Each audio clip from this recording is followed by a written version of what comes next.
Hello, listeners. Welcome to Marie Lives the Horror. This is episode 17 of the series of True Paranormal Ghost Stories. In tonight's episode, we explore ghostly sightings in a cherished family home. A final goodbye from the other side. And an experimentation with paranormal curiosity that turns into a terrifying, rude awakening.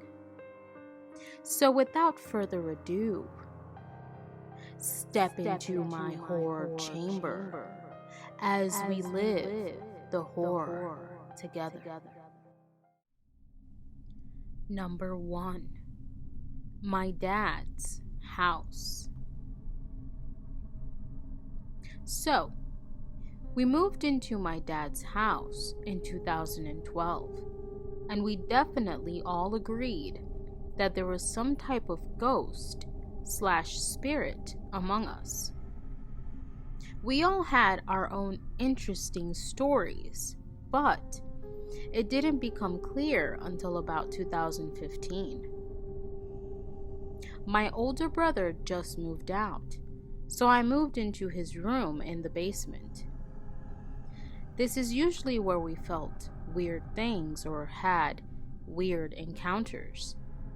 But I wasn't worried and just tried to push it away. Then one night, late in winter, a picture on our mantle fell off and shattered all over a brick fireplace. The problem is, we have no idea how it fell.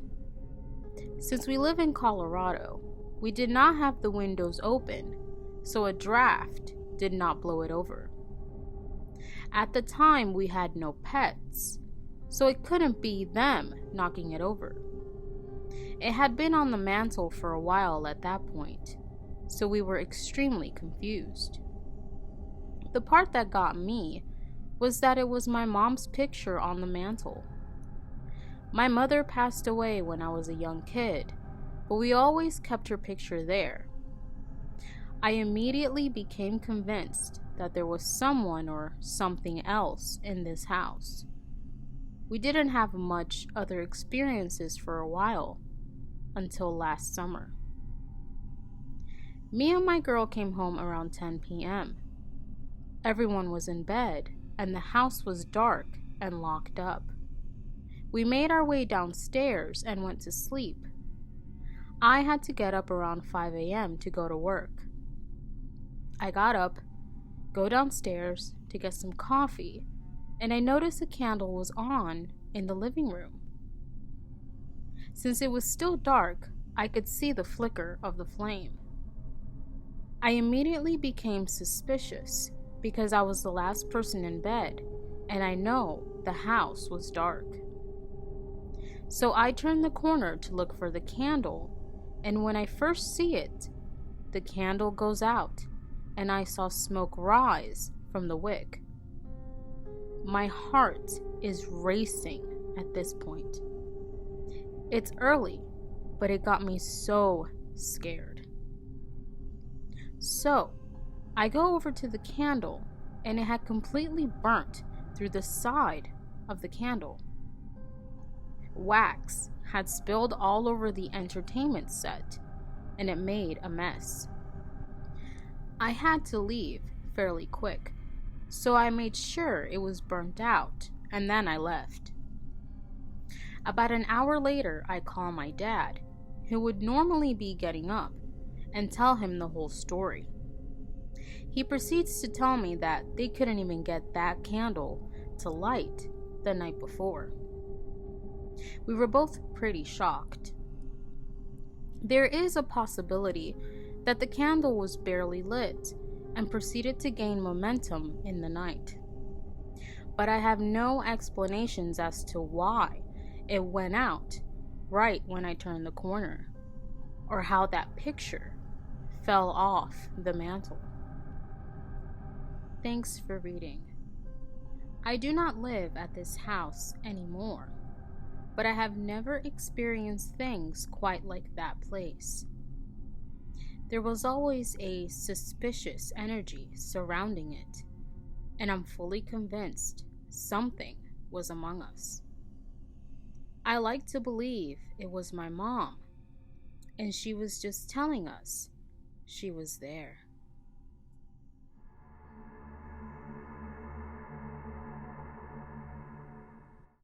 Number 2. My parents' house. Hello, everyone. Since this is my first time posting here on Reddit, I'll try my best to explain everything that has happened to me, hoping to maybe find some answers. My parents built this house that I'm going to be talking about in the early 1980s. It's a 2-story house, big-ass garden with 2 garages, and a tiny separate house where my sister and her family used to live. I want to start off by saying that nobody has died in our house. We have not tried to summon any spirit there, and still, we do have visitors quite often. It all started when my sister was younger, 15 years ago, I think. She was upstairs in her room studying, and suddenly, as she said, the air around her got cold, and she felt a woman drawing a cross on her back, and she said, "I will always protect you." She got very scared. Of course, Dad didn't believe her, but since my mom was always very spiritual because of my mom's grandma, which is another story, she believed my sister. Time went on, and my mom started seeing things too, but it was just and only on the upstairs part of the house. She often told us she saw someone standing on the stairs. She felt pressure on her chest many times. Once, she said, and this is a very important part, that she saw a tall man in a hat standing in the room where they slept with Dad, and he told her, "You are going to die very soon." Now, of course, who wouldn't piss their pants if this happened to them? She saw this man way too many times, just standing in the doorway in the corner on the stairs. Anywhere, really. So this is where my sightings come into play. As a child, I was always very scared to go upstairs. Our computer was upstairs in one of the rooms. I always told my parents that there was someone up there and they wanted to hurt me. It even went on to the point that I was crying literal elephant tears to bring the computer down to my bedroom because I was so scared upstairs. Of course, that didn't happen, so I'd rather not play video games. As I grew older, I could hear bumping, scratching, things falling down from the room above me. My mom slept with me at that time until the age of 12. We were both extremely scared. But then, somehow it stopped for a while. And then I turned 16. Oh my God, that freaking hat man started to appear to me. He was very tall, long-haired man, big hat, long coat, long arms. That's all you could make out of him. He never talked to me, but sometimes you could hear some sort of weird, distorted breathing from his direction. He only appeared at night in dark rooms. However, if it was daytime, he would appear in dark places of the house. For example, the upstairs bathroom, because it doesn't have a window, or the garages outside. I was so scared of him. I still am. But he never hurt me. He just came closer sometimes. Once, he sat on my bed, and I threw one of my plushies at him that I got from my boyfriend. No use, but good try. And then, my mother fell terminally ill. It wasn't long until cancer took her away from us. 1.5 years. I was barely 18 when she died. It was 3 years ago. She did not die in the house, but her coma started there, and she died 4 days after taking her to the hospital. So before she died, she was very much in a coma-like state for a month or so. But there were some times when she was, quote-unquote, awake. And in one of those aware states, she told me that after her death, she will stay with us for 47 days. She could literally not read this anywhere. She had no access to the internet since January.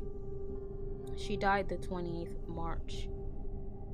And so, she did stay with us. Her scent was everywhere.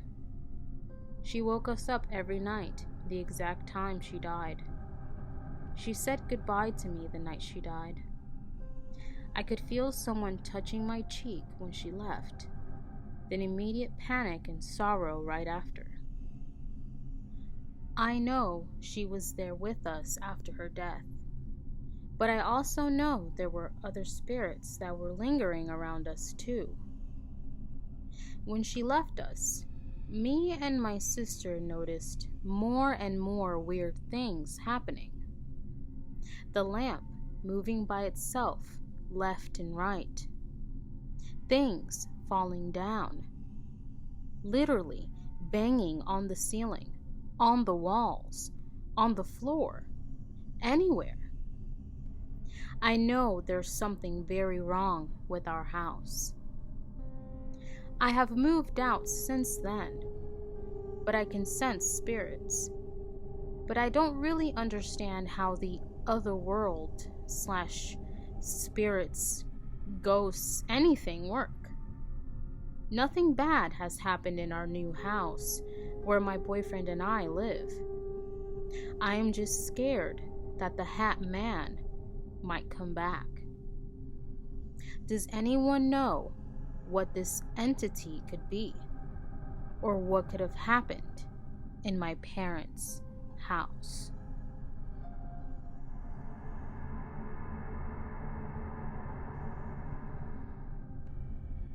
Number 3. Not all ghosts are bad. I have a ghost in my house. His name is Bob. I have lived in my apartment for a little over 1 year now. It's small, 2 bedrooms, and I live in it alone. Over the years, I've had many experiences with the paranormal. My mother raised me pagan and wholly believed that there was an evil spirit in my childhood home. She called her Mother Mary and would be petrified at night. I have been desensitized by this and now don't fear really anything paranormal. I hate zombies though. I even was gifted a cursed Ouija board once, though I don't really think it's cursed. I found out about Bob first by the knocking. I would often hear knocks at my front door through the night. I would check the hallway, but no one was there. The outside hallway has an automatic light that's triggered by movement, so it would have turned on, but it wasn't. I didn't mind much. He often knocks on the front door or on my bedroom door, my mirrors, and so on, and I will talk to him. Bob has manifested himself only a few times that I know of.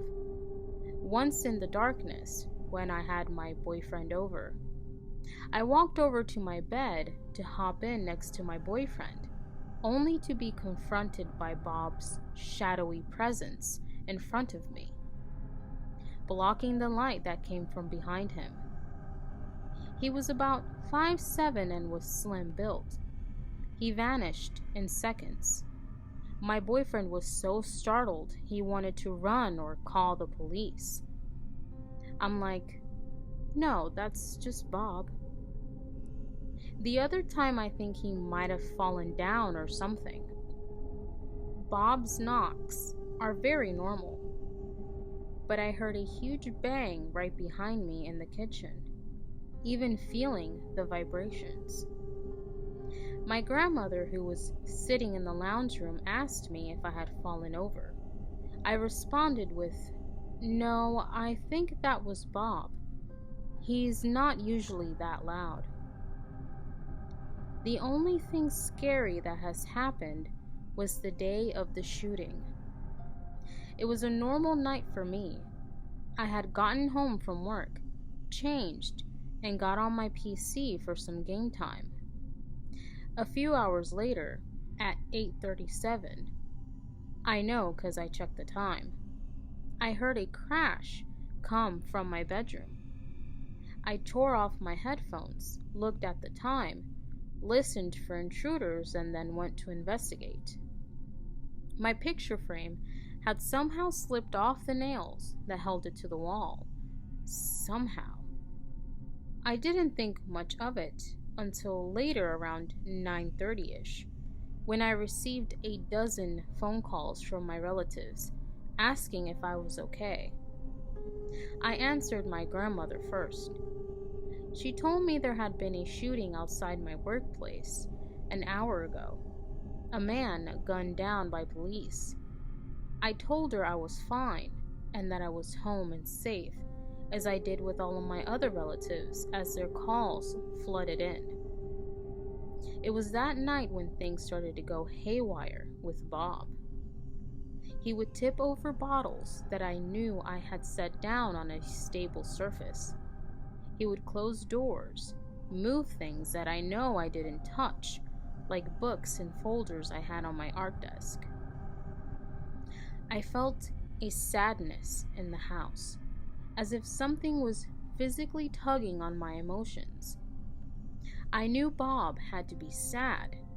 I wondered if it was by the shooting or not. It was a pretty big coincidence if not. I told my mother about him. She said it must be a demon, but I assured her it wasn't. She came over and saw the house for the first time. She calmed down pretty quickly, feeling the emotions of Bob. She thought maybe the death, so close by, affected Bob negatively, causing the sadness. I nodded along. Ever since then, Bob has returned to normal slowly. He locked me and my mom out on the porch once, cheeky devil. But other than that, it's back to the knocks and the presences. Sometimes he likes me to leave certain lights on too. I'll turn off a light, hear a few taps. I will ask if he wanted the light on for a bit, and then hear a knock, knock. So I leave it on, but I give him a time limit because he can't pay for the electricity. The year went by smoothly after that. I have a ghost in my house. My ghost's name is Bob, and I believe not all ghosts are bad.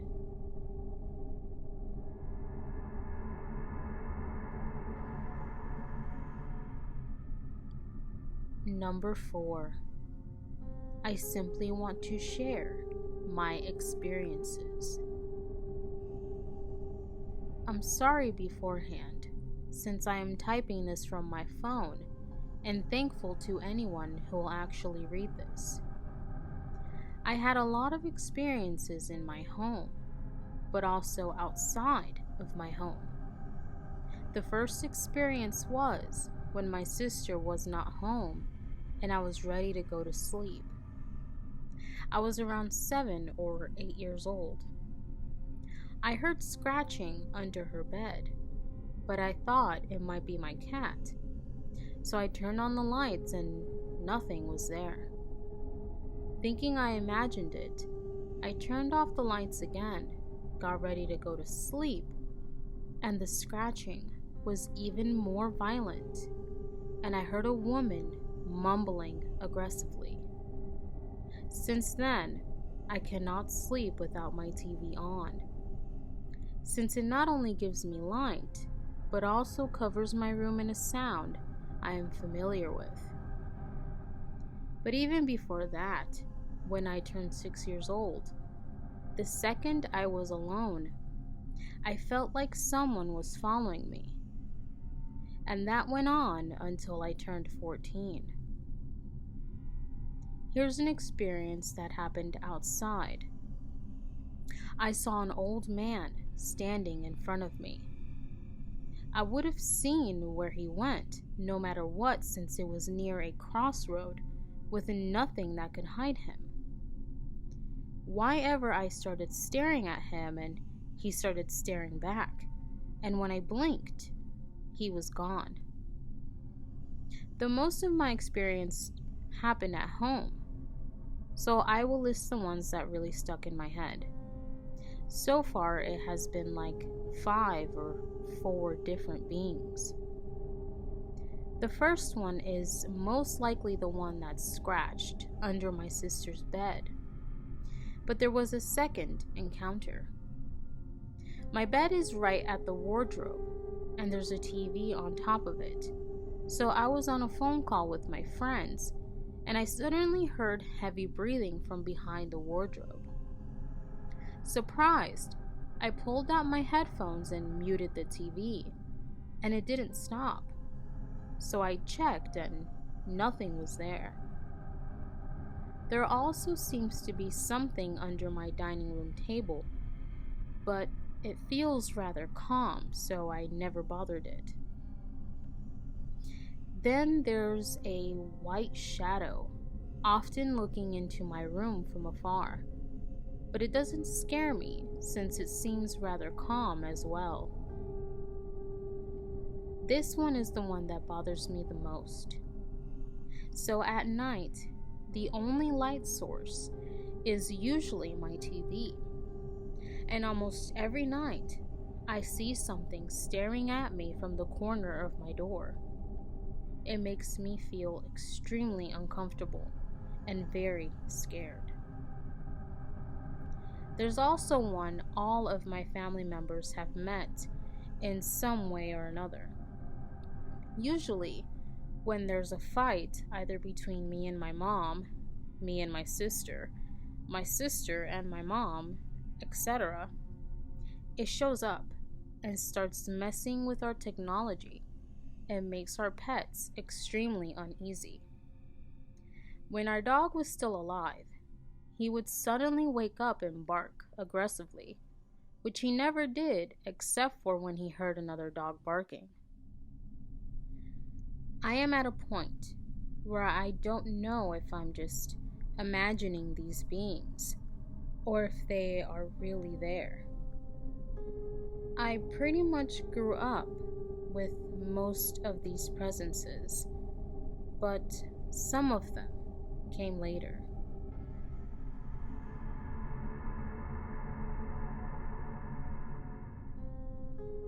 Number 5. The damn clock that no one liked but my dad. First post here. I just need to talk about this. Sorry, but it's going to be very long, and if there's a weird formatting, it's because I'm on a mobile device. Backstory on this clock. We got this old vintage clock a while ago, and it's been in storage for over a year. We moved recently, and my dad brought the clock and decided to hang it on the wall about a month ago. No one in my family liked this clock but my dad, so we kept it. So, 2 nights ago, I was taking my dog out to go to the bathroom around 11 to 12 at night. As I take him out, I sit down and chill on the sofa. All of a sudden, I hear this ticking, and my first thought process is, what's making that noise? So I go and investigate. I walk up to the clock, and it's moving. It's ticking and moving, and the glass pane that usually covers it is wide open. I know nothing about this clock, so I literally just look at it and go, that's weird. I go to sleep and don't dream anything out of the ordinary as usual. The next day comes, and later that night, my mom announces that she is going to sage the house. She hasn't done this in a while, and with all the stress and shit our family has been going through, we need it. Before she starts to sage, I suddenly remember about the clock. Oh, Mom, by the way, I heard that old clock ticking yesterday. She tells me that's not possible. It's a wind-up clock. So I was just confused. My little sister, who's 10, then hears what I'm saying and comes up and is like, "Oh, I heard it ticking too." We heard the ticking at different times in the night. So immediately my mom is just, "Get that clock out of my house." She leaves the clock outside and sages. That night, both of my parents have nightmares about my younger sister. My mom describes how she's in my little sister's room, and there's a round table in it. It has letters as if it's a Ouija board. There's a voice that starts to speak to my mom, telling her, "I like it here. Please let me stay. I like your house." Now, my mom is very sensitive to presences and everything. There are times where she grabs things at a Goodwill and flinches, and she tells me that whoever had that was bad. She's been in a car my dad had bought to resell and literally started to cry and told him she'd never go in it again. When he got the papers for that car, it came with the title and the owner's death certificate. He died in the car. Anyways, my mom has experiences of getting shit out of her house due to the dumbass things my dad buys and brings to them. She begins to pray very strongly and tries to get this being out.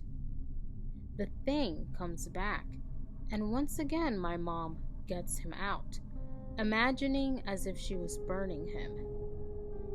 This thing returns again, and my mom starts praying so hard that she's starting to wake up from her dream. It started to try and negotiate with my mom, trying to let itself stay, but my mom said, "Fuck no."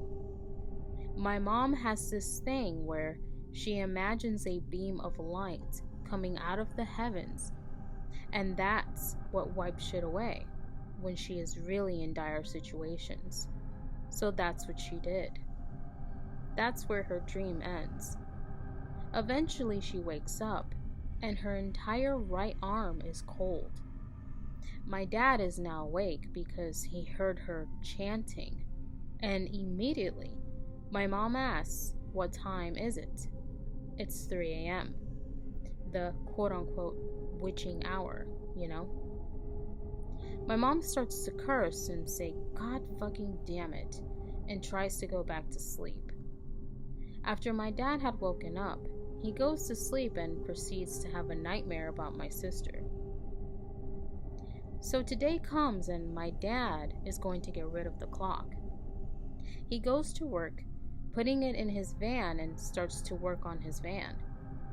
He's going to sell it to a client in a couple of hours. Those next 4 to 5 hours were the most difficult time that he's ever had with a van in a while. He cut his finger. He burned his finger. Nothing was going out well. Shit was not going well for him. Eventually, his deal happened and everything was solved on his end. But once he had finished with repairing it, he opened the slider door. He works on Volkswagens. And he forgot he left the clock in the damn van. That's what was causing him so much shit. So all that happened today with that damn clock. And now, just an hour ago, I was telling them again how exactly I came up to the clock and everything. I say that it was ticking. I saw it ticking, and the glass pane was wide open. My parents look at me like I grew 2 heads. That glass pane was locked with a key that no one has. My dad was looking for the key earlier this week, but no one found it. All 3 of us go in a circle saying, "Did you open it?" And none of us did. We don't even have the damn key. I didn't even know that was a thing to be opened until they told me so. I didn't even know it was a wind-up clock. I knew nothing about this damn clock other than it was old. That's it. There's also no way my little sister could have opened it because 1, she's too short. 2, she did not care for the clock at all. None of us did. So in conclusion, we had this fucking weird ass clock that somehow opened and somehow was on, with 2 different witnesses and no one knowing how the hell it was opened. Right after my mom saged that night and put it outside, that being came at my mom in a dream. Please, do be careful with stuff you buy and bring into your households. If you don't get a good vibe with it, don't buy it. Fortunately, my mom knows what to do, and by extension, I kind of know what to do, but I know some people don't. Luckily, I am closed off and cannot feel anything. But my little sister is also sensitive to things like my mom is, and just hearing things from them is just shocking. I hope everyone is doing safe during this time. I'm off to bed now. Thank you to anyone who read this, and I'm sorry for it being so long.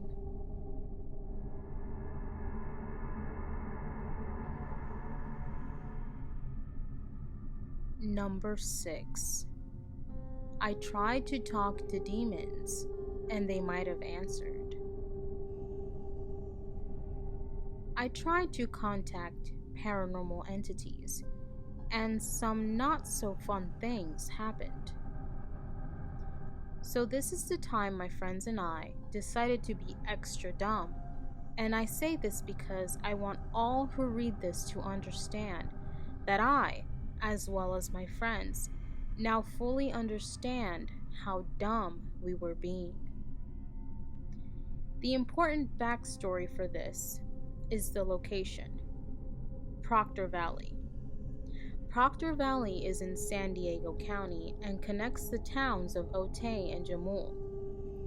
It is a protected wildlife area, so no houses, no businesses, no buildings. It is situated behind a prominent mountain with hilly ridges, boxing in the valley. It is said that this valley is a center for the unexplained. Stories range from lights in the sky, ghost cars, ladies in white, random screams, the usual stories that surround almost every isolated dirt road. The place is surrounded with rumors.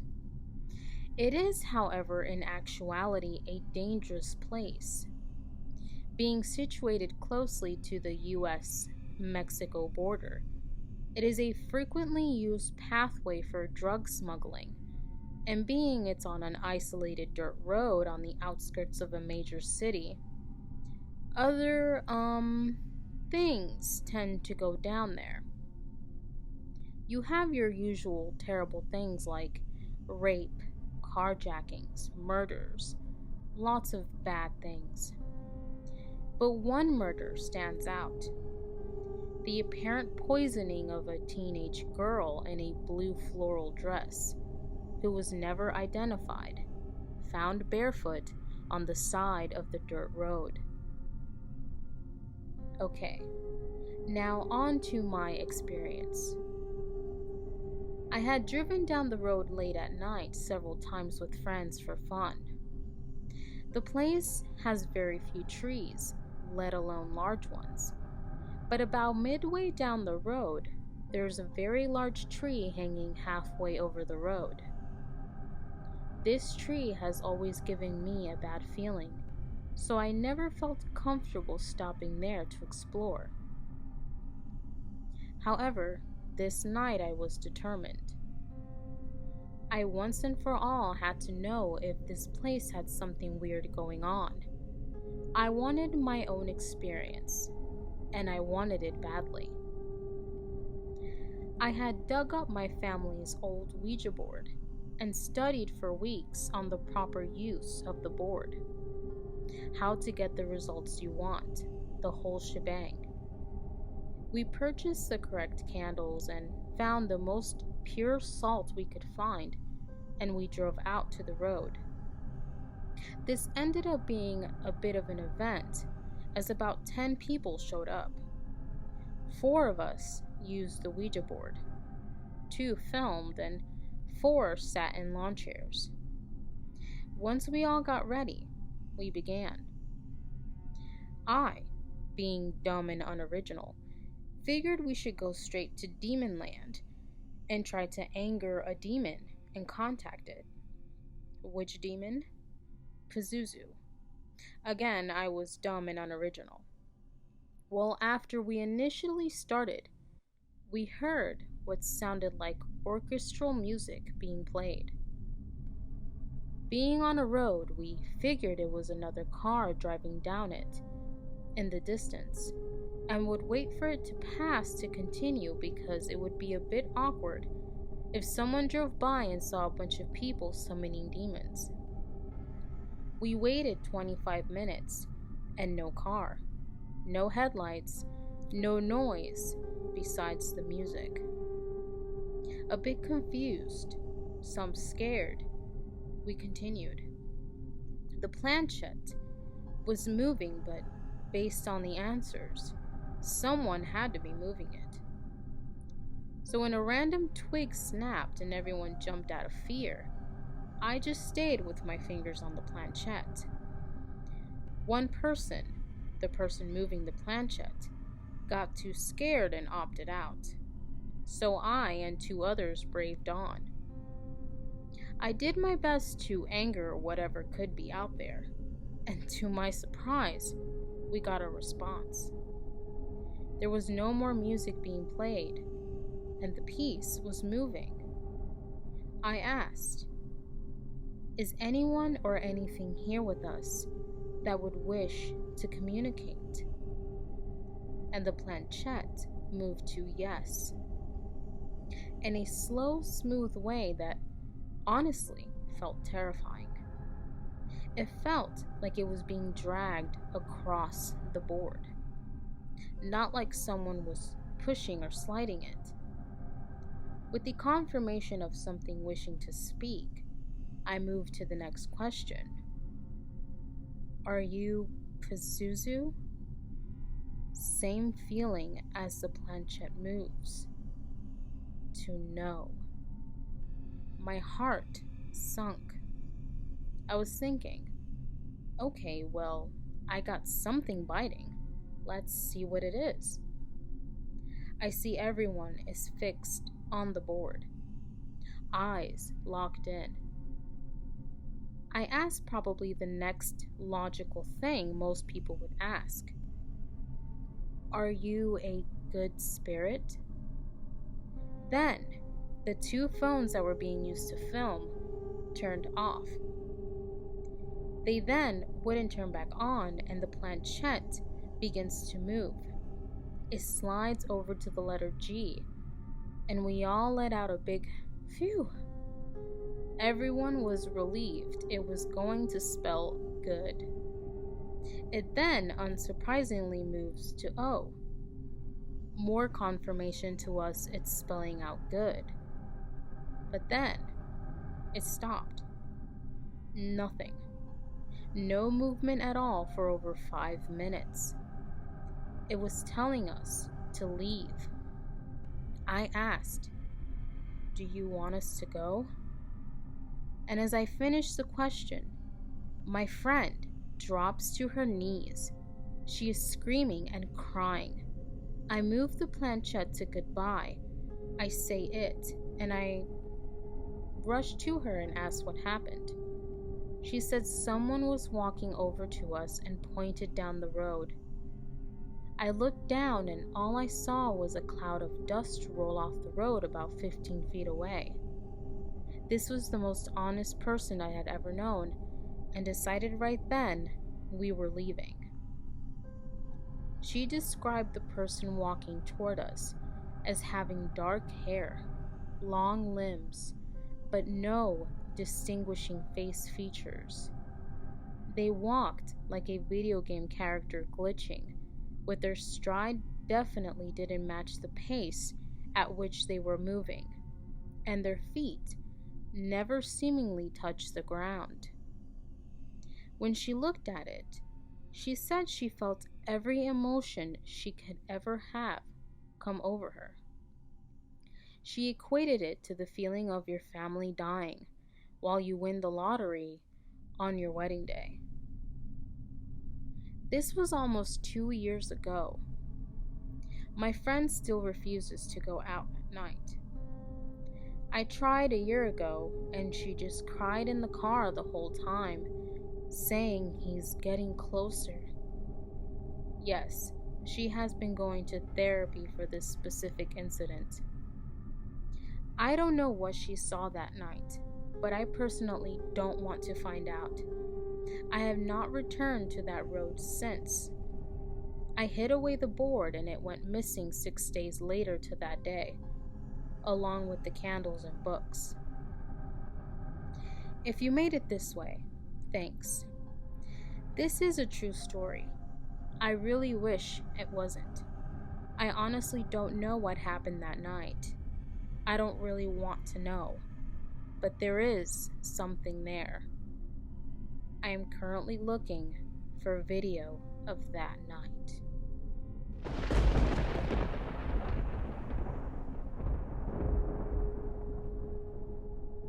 Hello, listeners. Thank you for listening to this episode of True Paranormal Ghost Stories as you live the horror with me. If you would like to submit some of your own true paranormal experiences for me to narrate on this channel, check the description down below and send them over to my email. Do not forget to subscribe and click on the notification bell to keep up with future episodes. Thanks for listening. I am your host, Marie Lives the Horror.